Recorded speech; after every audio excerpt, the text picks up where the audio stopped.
Poverty is the worst form of violence. Nothing more can be said to define the situation which is faced by someone who is poor. All the problems which we face, all the issues which affect us, all go in vain when you think it with the perspective of a poor. You may be a student who hasn't scored well, but there is a 10-year-old who doesn't even knows what happens in a school. You may be a frustrated employee, but there is a 30-year-old who doesn't even know how a computer works. You may be someone unhappy with the government's foreign policy, but there is someone hungry for more than a week. You may be wondering about your retirement plans, but there is a mother whose son will die the next morning if he doesn't get the required treatment. Those falling in the second category is significantly high. More than 20% of the Indian population is spending its month with around 1000 rupees income. And that's what we'll be covering in the video, that what causes poverty and how to deal with it. Firstly, let us be clear that why does poverty arise in a society, specifically India? This can be explained with the help of 3 points. Number 1, decline of resources. As the resources are limited and the human wants are unlimited, a section of society is always left away with little or negligible resources to continue its life processes.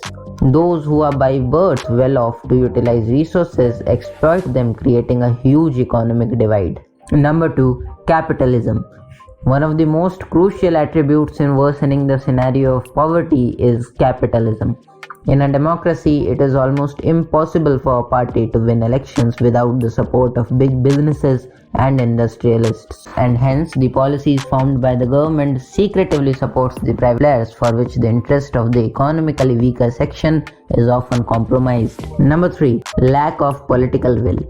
The affirmative actions which should have been taken to uplift the situation of the lower strata hasn't been as per the expectations. Food, education, healthcare and other basic facilities have still not been delivered to the smallest unit of the society.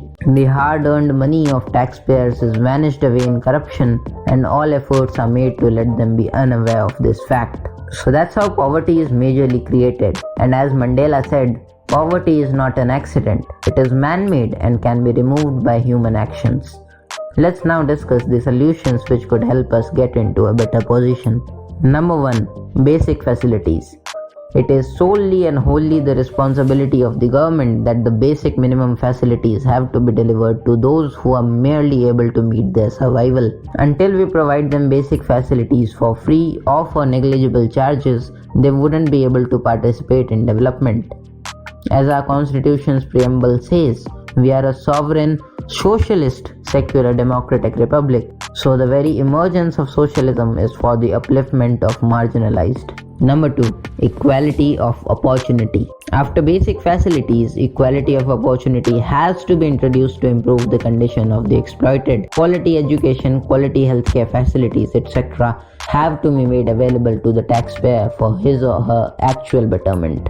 Number 3, being a citizen. These two were the solutions on a governmental level. But what we can do on an individual basis is to be an active citizen. We have seen such huge problems, and still at the voting booth we give more importance to our caste, religion and community rather than national interest. Analyze for whom did you cast your vote the last time. See how much of the promises from their manifesto have they completed, and then choose your representative. In short, take interest in politics. ये हालत उन आर्थिक नीतियों ने की जिसे आप समझना नहीं चाहते थे, और हिंदू मुस्लिम डिबेट में पीएचडी करने में लगे. So that were the major points, guys. We are privileged by birth to enjoy numerous rights, but a huge number of our countrymen are not.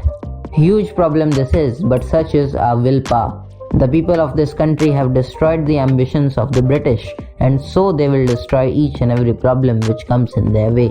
We, the people of India, have to decide that which direction have we to go in. Do we want to promote our personal interest by advertising our community? Do we want to compete with superpowers like USA and China?